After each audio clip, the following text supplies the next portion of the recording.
Hello বন্ধুরা, আজকে আমি তোমাদের সাথে শেয়ার করব আলু ব্রেড রোল কিভাবে বানাতে হয় এবং আলু ফিঙ্গার কিভাবে বানাতে হয়। একটা মশলার মধ্যে দুটো রেসিপি কিভাবে খুব সহজ পদ্ধতিতে 15 মিনিটের মধ্যে তোমরা বানিয়ে নেবে, সেই রেসিপি কিন্তু আজকে তোমাদের সাথে শেয়ার করব। চলো বেশি দেরি না করে ভিডিও শুরু করা যাক। আমি এখানে আলু ব্রেড রোল বানানোর জন্য কিছু আলু নিয়ে নিয়েছিলাম। আলুটা আমার কাছে সিদ্ধ হওয়া ছিল না, তার জন্য আমি কাঁচা আলু কিউব কাটিং কেটে নিলাম। তোমাদের কাছে যদি সিদ্ধ আলু থাকে তোমাদেরকে কিন্তু তাহলে আলুটা সিদ্ধ করতে হবে না। আমার কাছে ছিল না, তাই আমি সিদ্ধ করার ভিডিওটাও তোমাদের সাথে শেয়ার করলাম। আমি এখানে একটা বাতনের মধ্যে আজ গরম জল বসিয়ে দিয়েছিলাম, তার মধ্যে আলুগুলো ঢেলে দিলাম, ওপর থেকে ঢাকনান রেখে দিয়ে 15 থেকে 20 মিনিট কিন্তু আমি আলুগুলো বয়েল করে নিলাম।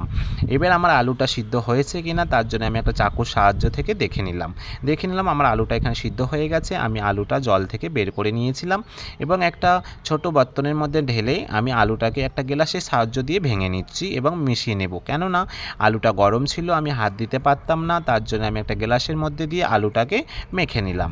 দেখো আলুটা এইভাবে মেখে নেবে যেন দানা দানা না থাকে।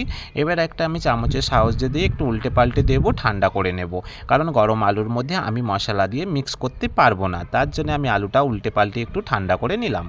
এখানে আমি দিয়ে দিলাম 1 চামচ পরিমাণ মতো নুন এবং এখানে দিয়ে দিলাম 1 চামচ চিলি ফ্লেক্স। তোমরা যদি বাচ্চার জন্য খাবারটা বানাও তাহলে তোমরা চিলি ফ্লেক্সটা অ্যাভয়েড করবে। তার সঙ্গে আমি দিয়ে দিয়েছিলাম 1 চামচ অরিগেনো এবং লাস্টে দিয়ে দিলাম 1 চামচ খোটা হওয়া কালি মিরি, সঙ্গে দিয়ে দিলাম এখানে ধনেপাতা এবং আমি সঙ্গে দিয়ে দিলাম কিছু ক্যাপসিকাম চকিং। তোমরা যদি পারো তো বিনস গাজরও দিতে পারো। তার সাথে আমি দিয়ে দিলাম কিছু পরিমাণে পেঁয়াজ চপিং এবং কিছু পরিমাণে কাঁচা লঙ্কা। তোমরা পরিমাণটা তোমাদের হিসাব মতন দেবে, তোমরা কিভাবে কতটা খেতে পারবে সেটা তোমাদের হিসাবে দেবে। লাস্টে আমি দিয়ে দিলাম 1 চামচ গরম মশলা এবং খাট্টা নিয়ে আসার জন্য আমি দিয়েছি এখানে আমচুর পাউডার। তোমাদের কাছে যদি আমচুর পাউডার না থাকে তোমরা চাট মশলা কিংবা লেমনও ইউজ করতে পারো। দিয়ে ভালোভাবে দেখো এইভাবে ম্যাশ করে নেবে। আমার কিন্তু ম্যাশ করা রেডি হয়ে গেছে। এবার আমি ছোট ছোট গলি করে ফিঙ্গার কাটিংয়ের মতো আমি বানিয়ে নেব। একদম ফিঙ্গার সাইজে বানাবে, বেশি বড় বানাবে না এবং বেশি মোটা বানাবে না, কারণ আমি ব্রেড রোল বানাবো, তাহলে আবার কিন্তু খুব মোটা মোটা হয়ে যাবে। তাই একটু মিডিয়াম সাইজে তোমরা ফিঙ্গার সাইজে বানিয়ে নেবে।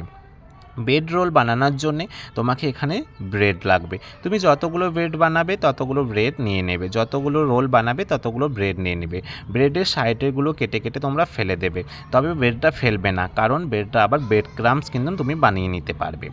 এখানে আমি জল ব্যবহার করব না, আমি একটা বেলনের সাইজ দিয়ে আমি এটা একটু লেটে লেটে নেব। দেখো আমি ভালো করে একটু বেলনের সাহায্য দিয়ে দাবিয়ে নিচ্ছি। আমার ব্রেডটা ফ্রেশ ছিল তাই কিন্তু ফেটে ফেটে যাচ্ছে না এবং জলও লাগলো না। তোমাদের যদি ব্রেডটা ফেটে ফেটে যায় তাহলে তোমরা একটু জলের সাহায্য নেবে। তারপর এখানে তোমার যেটা লাগবে সেটা হলো স্লাইস চিজ। তোমরা মোজারেলাও ইউজ করতে পারো, আমুলেরও ইউজ করতে পারো। চিজটা দিলে কিন্তু ভিতরে খুব সুন্দর খেতে লাগবে, তার জন্য চিজটা দেবে কিন্তু। তারপরে যে ফিঙ্গারের যে মশলাটা বানিয়ে রেখেছিলে আলু, সেটা এর মধ্যে দিয়ে দেবে। এবার রাউন্ড তো করে ফেললে কিন্তু মুখটা জুড়বে কী করে, তার জন্য তোমাকে এখানে একটা কোটিং বানাতে হবে। সেই কোটিংটা কিভাবে বানাচ্ছি সেটাও তোমাদের সাথে শেয়ার করে নিচ্ছি। এখানে নিয়েছিলাম আমি 3 চামচ কর্নফ্লাওয়ার এবং নিয়েছি 3 চামচ ময়দা।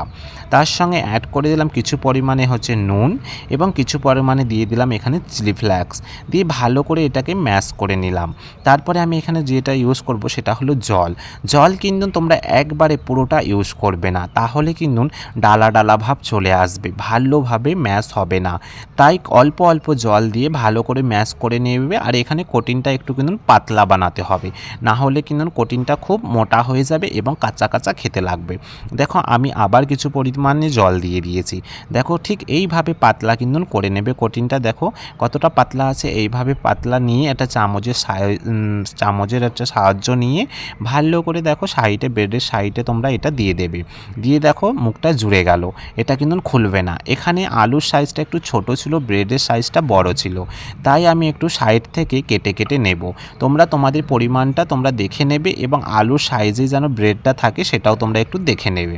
আমার কিন্তু সব হয়ে গেছে এবং আমি 4টে কিন্তু পটেটো ফিঙ্গারও বানিয়ে রেখেছি। বললাম না একটা মশলা দিয়ে দুটো রেসিপি হবে, একটা ব্রেড রোল হয়েছে, একটা ফিঙ্গার হয়েছে। দেখো পটেটো ফিঙ্গারটা শুধু আমি ব্রেড দিইনি, এটাতে আমি ডাইরেক্ট ব্রেড ক্রাম্বস দেবো।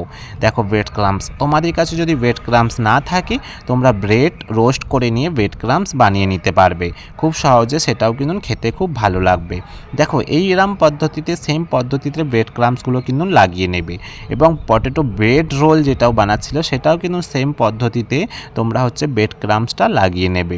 দেখো খুব সুন্দরভাবে কিন্তু লেগে যাবে। দেখো উল্টে পাল্টে একটু দেবে ভালো করে, এদিক ওদিক করে, বেশি নাড়াচাড়া করার দরকার নেই। এই প্রোটিনটা তোমার খুব সুন্দর হলেই কিন্তু ব্রেড ক্রাম্বসটা রোলের মধ্যে খুব সুন্দরভাবে লেগে যাবে।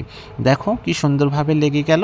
আমার এখানে কিন্তু সবগুলো কিন্তু এইভাবেই আমি করে নিয়েছি। দেখো আমার সব রেডি হয়ে গেছে, খুব সুন্দর কিন্তু দেখতে লাগছে। এবার শুধু যেটা করতে হবে সেটা তোমাকে কিন্তু তেলের মধ্যে খালি ফ্রাই করলেই কিন্তু এটা রেডি হয়ে যাবে।